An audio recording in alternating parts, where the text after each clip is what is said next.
Em nome do Pai, do Filho, do Espírito Santo. Amém. Vinde, Espírito Santo, enchei os corações dos vossos fiéis e acendei neles o fogo do vosso amor. Enviai o vosso Espírito e tudo será criado, e renovareis a face da terra. Oremos. Ó Deus, que instruístes os corações dos vossos fiéis com a luz do Espírito Santo, fazei que apreciemos retamente todas as coisas segundo o mesmo Espírito e gozemos sempre da sua consolação. Por Cristo Senhor nosso. Amém.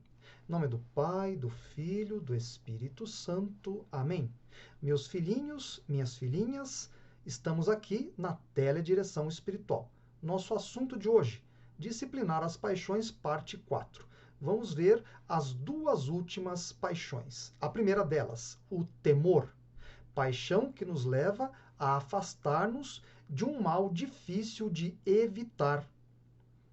Você está na sua fazenda, por exemplo, no seu sítio, e surge uma onça diante de você. Você sentirá, evidentemente, temor. Ora, o temor pode nos deprimir. Sim, pode causar isso em nós.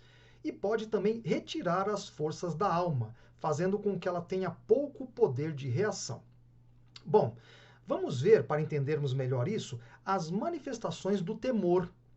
Bom, a primeira manifestação é a preguiça, ou medo do trabalho, medo do esforço, medo da atividade. Então a pessoa não quer atuar, não quer trabalhar, não quer agir. Vejam só, tem medo do trabalho, medo do esforço. Depois, o comportamento tímido. Então a pessoa fica acanhada em certas situações, diante de certas pessoas, por exemplo. Ainda, evidência de uma consciência culpada. Se alguém fez algo errado, é claro que vai ter medo de que descubram isso, por exemplo. Depois, espanto na presença de um mal esmagador. Vejam só.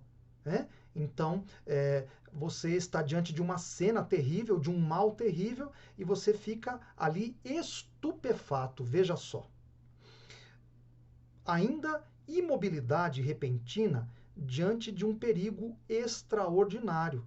Então surge um perigo tremendo na sua vida e você fica como que sem reações, você fica imóvel, não consegue ter forças para reagir naquela situação. Por fim, angústia diante de um grande e inesperado perigo que surge de repente. Você está andando na rua, um ladrão aponta uma arma para você, então você pode ficar o quê? Angustiado. Pois bem, vamos à disciplina do temor. Primeiro, buscar o temor do Senhor. Esse temor é o que nós devemos ter efetivamente. O que é o temor do Senhor? Eu tenho receio de ofender o meu Deus, tão bom e tão misericordioso. Ora, mas para ter de fato o temor do Senhor, eu devo eliminar um pecado terrível que se chama respeito humano. O que é isso? Eu não manifesto a minha vida de fé, não manifesto as verdades em que acredito diante de outras pessoas. Por quê? Porque elas vão me criticar. Então eu tenho medo de expressar a minha fé em Deus diante de outros, porque as pessoas vão me criticar, vão me desprezar. Então cuidado, esse respeito humano devemos eliminar. Ora, se temos o temor do Senhor, nós vamos temer o que então? O pecado, claro, porque é ofensa a Deus, e vamos temer o inferno.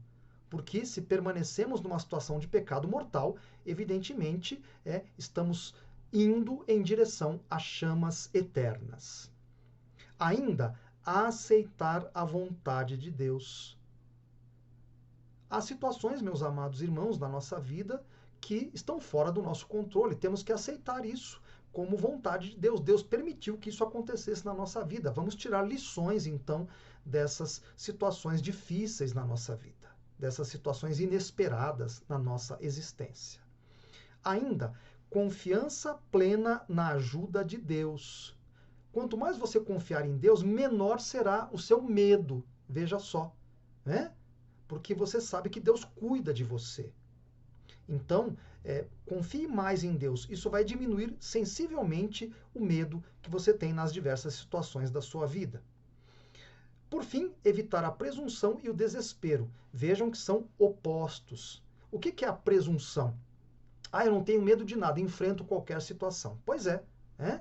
Então vai se expor inutilmente ao perigo. O desespero, nós já vimos isso, é uma paixão. O desespero nos leva muitas vezes ao desânimo e ficamos sem forças para reagirmos diante das diversas situações difíceis da nossa vida. Bom, vamos à cólera. É uma paixão que rechaça violentamente o que nos causa mal e estimula o desejo de vingança. Vejam só, alguém me agride verbalmente, eu dou um soco na pessoa. E quero me vingar, talvez fazendo alguma outra coisa contra essa pessoa. Então, isto é cólera. Bom, vamos ver as manifestações da cólera. São 3. Eu vou apenas aqui sintetizar, porque nós já vimos isso quando estudamos a ira. Então vamos lá. Essas manifestações são indignação. A cólera permanece sob o controle da razão e cessa facilmente. Então a pessoa não reage com violência à agressão de uma outra pessoa. A animosidade. A cólera permanece na memória por um longo tempo. A pessoa fica guardando essa raiva durante um certo tempo em relação a outra pessoa. E por fim, a fúria. A cólera não cessa até que seja obtida a vingança. É uma reação violentíssima e buscando, de fato, a revanche, a vingança contra aquele que nos agrediu. Vamos então à disciplina da cólera? Vamos então a esses conselhos. Primeiro, praticar a humildade. A cólera muitas vezes brota do orgulho ferido. Alguém nos fala algo que atinge o nosso orgulho, então reagimos violentamente. Então, pratiquemos a humildade e assim combateremos a cólera. Ainda, resistir ao primeiro impulso de cólera. Não reajamos no primeiro impulso. Vamos nos conter. Então, vamos resistir. Vem a cólera, resistamos. Não nos deixemos tomar por ela. Nessa mesma linha, ainda, manter silêncio e não agir no calor do momento. Então, alguém agrediu verbalmente você, não reaja com agressões verbais. Mantenha o silêncio, não haja nesse calor do momento. Fique calmo na medida do possível e, quem sabe, numa outra ocasião você terá condições de reagir de maneira adequada a essa situação, conversando com a pessoa que agrediu você. Recordar que frequentemente o outro não tinha intenção de ofender. Quantas vezes ofendemos alguém com palavras duras? Mas é no calor da emoção que isso acontece. Na verdade, a intenção não era nem ofender. As palavras escaparam quando estávamos ali com um grande nervosismo. Então recordemos isso. Às vezes as pessoas de fato não nos querem ofender, ou tantas vezes não nos querem ofender. Simplesmente as palavras escaparam no momento da raiva. Depois, praticar a brandura. Sejamos tranquilos, sejamos brandos. Procuremos nunca reagir com raiva a situação alguma. Então a brandura, a calma, a razão bem usada e assim por diante. Outro conselho, pensar no escândalo que podemos provocar com a cólera. Dependendo da situação, podemos causar um escândalo com a nossa reação de profunda raiva diante de colegas de trabalho, por exemplo. Ainda, sofrer com paciência, oferecendo isso a Deus. A palavra aí é, de fato, paciência. Então, paciência nas tribulações, paciência quando nos atacam. Suportemos isso. Não atacaram nosso Senhor Jesus Cristo? Vão nos atacar certamente. Então, suportemos isso com paciência e ofereçamos isso a Deus.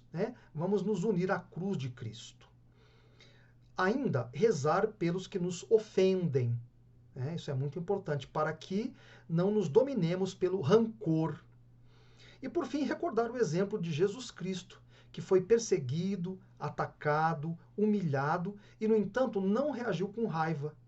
Reagiu com brandura, com humildade, com paciência, rezou pelos seus inimigos, pediu ao Pai que perdoasse aqueles que o levavam à morte. Pois bem, queridos, aqui terminamos o estudo das paixões. Abençoe-vos Deus Todo-Poderoso, Pai, Filho, Espírito Santo. Amém.